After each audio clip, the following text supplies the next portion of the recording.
செய்தி. வணக்கம். விவி செய்திகளுக்காக ஊர் செய்திகள் வாசிப்பது ஸ்வர்ணா. ஷோலிங்கர் வட்டத்தில் நடைபெற்ற சிறப்பு மனுநீதி நாள் முகாமில் மாவட்ட ஆட்சித்தலைவர் முனைவர் ஜேயு சந்திரகலா அவர்கள் 273 பயனாளிகளுக்கு ரூபாய் 1.3 கோடி மதிப்பிலான அரசு நலத்திட்ட உதவிகளை வழங்கினார். ராணிப்பேட்டை மாவட்டம் ஷோலிங்கர் வட்டம் மருதாலம் கூற்றோட்டில் உள்ள தனியார் திருமண மண்டபத்தில் நடைபெற்ற சிறப்பு மனுநீதி நாள் முகாமிற்கு ஷோலிங்கர் சட்டமன்ற உறுப்பினர் AM முனிரத்னம் அவர்கள் முன்னிலை வகித்தார். மாவட்ட ஆட்சித்தலைவர் முனைவர் ஜேயு சந்திரகலா அவர்கள் தலைமையேற்று ஷோலிங்கர் வட்டத்திற்கு உட்பட்ட 273 பயனாளிகளுக்கு ரூபாய் 1.3 கோடி மதிப்பிலான அரசு நலத்திட்ட உதவிகளை வழங்கி பேசினார். அப்பொழுது தமிழ்நாடு முதலமைச்சர் அவர்களின் ஆணைக்கிணங்க மாவட்டத்தில் உள்ள ஒவ்வொரு வட்டங்கள் வாரியாக ஒவ்வொரு மாதத்தின் 2வது புதன்கிழமையன்று அனைத்து துறை சார்ந்த அரசு அலுவலர்கள் பொதுமக்கள் வசிக்கும் பகுதிகளுக்கு சென்று பொதுமக்களின் குறைகளை கேட்டறிந்தும் கோரிக்கை மனுக்களை பெற்றும் அதில் தகுதியான கோரிக்கைகளுக்கு தீர்வு காணும் வகையில் சிறப்பு மனுநீதி நாள் முகாமானது ஒவ்வொரு மாதமும் நடத்தப்பட்டு வருவதாகவும் இம்முகாமில் அந்தந்த அரசு துறைகளின் சார்பில் செயல்படுத்தப்படும் திட்டங்கள் குறித்தும் அதற்கான தகுதிகள் விண்ணப்பிக்கும் முறைகள் குறித்தும் துறை சார்ந்த அலுவலர்கள் தெரிவித்ததாகவும் புதுமை பெண் திட்டம், தமிழ் புதல்வன் திட்டங்கள் மூலமாக அரசு பள்ளிகளில் படித்து உயர்கல்வி பயிலும் மாணாக்கர்களுக்கு மாதந்தோறும் 1000 உதவித்தொகை வழங்கப்பட்டு வருவதாகவும் 10, 12 பயின்ற மாணவ மாணவிகள் இடைநிறுத்தம் செய்யக்கூடாது. குழந்தைகளுக்கு கல்வி மிக முக்கியமானது. பள்ளி படிப்பை முடித்து உயர்கல்வி பயின்றால்தான் அடுத்தடுத்த நிலைக்கு செல்ல முடியும். மாவட்டத்தில் அதிக அளவிலான தொழிற்சாலைகள் வர தொடங்கியுள்ளது. எதிர்வரும் 5 ஆண்டுகளில் அதிக அளவிலான வேலை வாய்ப்புகள் உருவாக்கப்பட உள்ளது. குழந்தைகளுக்கு நல்ல முறையில் கல்வி கற்பித்தலில் பெற்றோர்களின் பங்கும் மிகவும் முக்கியத்துவம் வாய்ந்தது. ஆகவே உங்கள் குழந்தைகளை நன்றாக படிக்க வையுங்கள். கலைஞரின் கனவு இல்லம் திட்டத்தின் கீழ் பயனாளிகளுக்கு வீடுகள் கட்டப்பட்டு வருகிறது. விடுபட்டவர்களுக்கு தகுதியின் அடிப்படையில் வரும் நிதியாண்டில் கட்டாயம் வீடு ஒதுக்கீடு செய்து தரப்படும். மேலும் பட்டா இல்லாதவர்களுக்கு பட்டா வழங்கி வீடு ஒதுக்கீடு செய்து கட்டித்தர நடவடிக்கை மேற்கொள்ளப்படும். மக்களுடன் முதல்வர் 3ஆம் கட்ட முகாம்கள் அடுத்த மாதம் முதல் நடைபெற உள்ளது. இது குறித்து பொதுமக்களுக்கு தெரியப்படுத்தப்படும். இம்முகாமில் தங்களின் பிரச்சனைகள் குறித்து மனு அளித்து பயன்பெறுங்கள். போதை பழக்கத்திற்கு யாரும் அடிமையாக கூடாது என்பதில் தமிழ்நாடு அரசு பல்வேறு நடவடிக்கைகளை மேற்கொண்டு வருகிறது. ஆகவே உங்கள் பகுதியில் யாரேனும் போதைப் பொருட்களை விற்பதோ அல்லது பயன்படுத்துவதோ குறித்து தகவல் கிடைத்தால் மாவட்ட நிர்வாகத்திற்கு தெரியப்படுத்துங்கள். பொதுமக்கள் ஏதேனும் கோரிக்கைகள், அடிப்படை தேவைகள் இருந்தால் அது குறித்த மனுக்களை வழங்கிடுவார். மனுக்கள் மீது 1 மாதத்திற்குள் நடவடிக்கை எடுக்கப்படும். அரசு திட்டங்களை பொதுமக்கள் நல்ல முறையில் பயன்படுத்திக் கொள்ள வேண்டும் என மாவட்ட ஆட்சித்தலைவர் அவர்கள் பேசினார்கள். இந்நிகழ்ச்சியில் அனைத்து துறை அலுவலர்கள், பயனாளிகள், பொதுமக்கள் கலந்து கொண்டனர். செய்திகளுக்காக விஜய் மற்றும் பாஸ்கர்.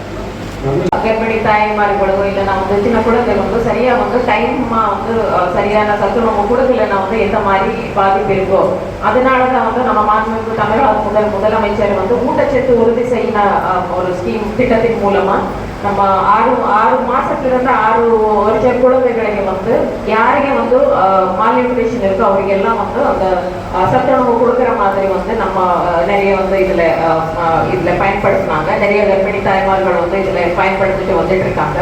மாதிரி சோசியல் வெல்ஃபேர் டிபார்ட்மெண்ட்ல புதுமை பெண் தமிழ் புதல்வன் பத்தி சொன்னாங்க. நம்ம கவர்மெண்ட் ஸ்கூல் அண்ட் எய்டட் ஸ்கூல்ல விழுந்து படிச்ச பசங்களுக்கு மாசம் சின்ன சின்ன செலவுக்கு படிப்புக்கு தேவை இருக்கிற மாதிரி பஸ் சார்ஜோ இல்லைன்னா அந்த சின்ன நம்ம டெக்ஸ்ட் புக் வாங்குற மாதிரி இல்லைன்னா நோட் புக் வாங்குற மாதிரி சின்ன ஏதாச்சும் காலேஜ்ல தேவை இருக்கிற செலவு இல்லைன்னா ஹையர் ஸ்டடீஸ் பண்ணுவாங்க.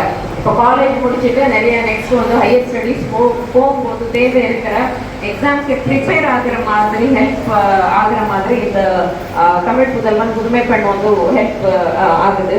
பொதுமக்கள் கிட்ட ஒரு ரிக்வெஸ்ட் என்னன்னா, 10th முடிச்சுட்டோ இல்லைன்னா 12th முடிச்சுட்டு இல்லைன்னா முடிக்காம ட்ராப் அவுட் பண்ணிடாதீங்க. ஸ்கூலுக்கே அனுப்பாம வீட்டில் ஸ்டடீஸ் கண்டினியூ பண்ணாம ட்ராப் அவுட் பண்றது இந்த மாதிரி எல்லாம் பண்ண வேண்டாம்.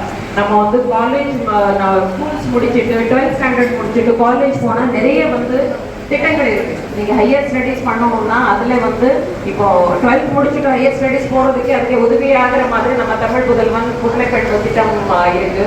அதே மாதிரி நான் முதல்வன் திட்டத்தின் மூலமா ஸ்கில் ட்ரைனிங் ப்ரோக்ராம், திறன் மேம்பாட்டு ரிலேட்டடா வந்து நிறைய வந்து ட்ரைனிங்ஸ் வந்து நடத்திட்டு இருக்கோம். ஸோ யாராவது வந்து அந்த பர்டிகுலர் ஸ்கீம்ல வந்து பர்டிகுலர் ஜாப்ல வந்து எதுக்கு ட்ரைனிங் வேணும்னா அங்கேயே வந்து செலக்ட் பண்ணிட்டு அதுக்கு தேவை இருக்கிற ட்ரைனிங் வந்து அங்கே கொடுப்பாங்க அந்த திட்டத்தின் மூலமா. அதுவும் வந்து பயன்படுத்திக்கலாம். ஸோ இதர் நீங்க வந்து ஒரு டிகிரி முடிச்சுட்டு நீங்க டிஎன்பிஎஸ்சி எக்ஸாமோ யூபிஎஸ்சி எக்ஸாம் அதெல்லாம் வந்து ப்ரிப்பேர் பண்ணலாம். இல்லைன்னா வந்து நம்ம உங்களுக்கு எல்லாம் தெரியும் ராணிப்பேட்டை மாவட்டம் வந்து இப்போ இண்டஸ்ட்ரியல் ஹப்பா வந்து கன்வெர்ட் ஆகிட்டு இருக்கு. இப்போ நிறைய வந்து வேலை வாய்ப்பு இங்கே வரப்போகுது. ஸோ நீங்க வந்து பேசிக் ஒரு டிகிரி முடிச்சிட்டீங்கன்னா ஏதாவது கம்பெனியில வந்து நல்ல ஒரு ஜாப்ல வந்து நீங்க போக முடியும். அதுக்கு வந்து படிப்பு வந்து கட் பண்ணிட்டு நீங்க வந்து வீட்டில் இருக்க வேண்டாம். உங்க பசங்களுக்கு எல்லாம் வந்து படிக்கிறதுக்கு வந்து கண்டிப்பா வந்து ஸ்கூலுக்கு அனுப்பணும், நல்லா படிக்க வைங்க. இது மட்டுமே இல்லாம நம்ம ரூரல் டெவலப்மெண்ட் டிபார்ட்மெண்ட் மூலமா வந்து உங்களுக்கு இந்த வருஷம் வந்து நிறைய வந்து கலைஞர் கனவு இல்லத்தின் மூலமா வீடு கட்டி கொடுத்துட்டு இருக்கோம்.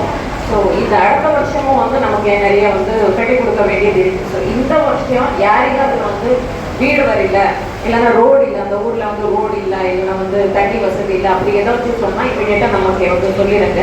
அதே மாதிரி லாஸ்ட் இயர் வந்து எனக்கு வந்து வீடு இல்லை, பட் வீடு விட்டு போச்சு கிடையாது. லாஸ்ட் இயர்ல வந்து விட்டு போச்சு, ஏன்னா வந்து எனக்கு சொந்த வீடு இல்லை, அப்படி ஏதாச்சும் இருந்தா நீங்க வந்து கண்டிப்பா எனக்கு நமக்கு மனு கொடுங்க. ஒரு டைம் விசாரணை பண்ணிட்டு எலிஜிபிள் கேசஸ் இருந்தா கண்டிப்பா இந்த வருஷத்துல வந்து உங்களுக்கு எல்லாம் நம்ம சேர்த்துருவோம். இன்கேஸ் வந்து பட்டா இல்லை, ரொம்ப நாளைக்கு தான் இங்கே இருக்கேன், இல்லை நான் வந்து வீடு கட்டுறதுக்கு எலிஜிபிள் இருக்கீங்க, பட் வீடு கட்டுறதுக்கே பட்டா இல்லை, அப்படி இருந்தால் நீங்கள் ரெக்வசிஷன் கொடுங்க. நம்ம என்னெல்லாம் அனலைஸ் பண்ணிட்டு அந்த பட்டா கொடுத்துட்டு வீடு கொடுக்குற மாதிரி வந்து நம்ம அரசு மூலமாக வந்து உங்களுக்கு வந்து இந்த ஃபெசிலிட்டி வந்து பண்ணி கொடுப்போம். தென் கடைசியிலே இன்னொரு விஷயம், நமக்கு வந்து மக்களோட முதல்வர் கேம்ப் வந்து நெக்ஸ்ட் மாசத்துல இருந்தால் ஸ்டார்ட் ஆக போகுது. ஸோ உங்களுக்கு வந்து நம்ம இன்ஃபார்ம் பண்ணுவோம் ஷோலிங்கரில் வந்து எந்த ஊரில் வந்து நம்ம மக்களோட முதல்வர் கேம்ப் வர போகுது. அப்போ வந்து நீங்கள் அங்கேயே வந்துட்டு உங்கள் தேவை இருக்கிற மனு என்னென்ன உங்களுக்கு அடிப்படை தேவை இருக்கும் அங்கேயே வந்து நீங்கள் மனு கொடுக்கலாம், இங்கேயும் வந்து கொடுங்க. கடைசியில் வந்து நம்ம ட்ரக் ஃப்ரீ தமிழ்நாடு பற்றி எல்லா ஆஃபீஸர்ஸ் வந்து நிறைய பேசினாங்க. நம்ம மாண்புமிகு எம்எல்ஏ சார் வந்து பேசினாங்க. இது வந்து நம்ம காலேஜ் ஸ்கூல் டைம்லேயே வந்து இந்த பாதிப்பு வந்துருச்சுன்னா நம்ம வந்து அந்த குரோத்தை வந்து அந்த ஸ்டூடெண்ட்டுடைய வாழ்க்கையை வந்து பாதிப்பாகிற மாதிரி இருக்குது. ஸோ அதனால தான் இந்த ஸ்கூலு காலேஜஸ்ல யாராவது இந்த மாதிரி தப்பு பண்ணாங்கன்னா இமீடியட்டாக நமக்கு இன்ஃபார்ம் பண்ணுங்க. இந்த மாதிரி விஷயங்கள் நடந்தால் சட்டப்பூர்வமாக வந்து ரொம்ப கடுமையாக வந்து நம்ம நடவடிக்கை எடுப்போம். ஸோ இந்த மாதிரி வந்து போதை பழக்கம் வந்து இருக்கவே கூடாது. உங்கள் ஊர்லேயும் இருக்கக்கூடாது, உங்கள் அக்கப்பக்கத்து வீட்லேயும் யாரும் இருக்கக்கூடாது. உங்கள் வீட்டில் இல்லைன்னா பரவாயில்ல, அக்கப்பக்கத்து வீட்லேயும் அந்த மாதிரி பிரச்சனை வந்து இருக்கக்கூடாது. ஸோ இதெல்லாம் வந்து நீங்கள் பார்த்துக்கோங்க.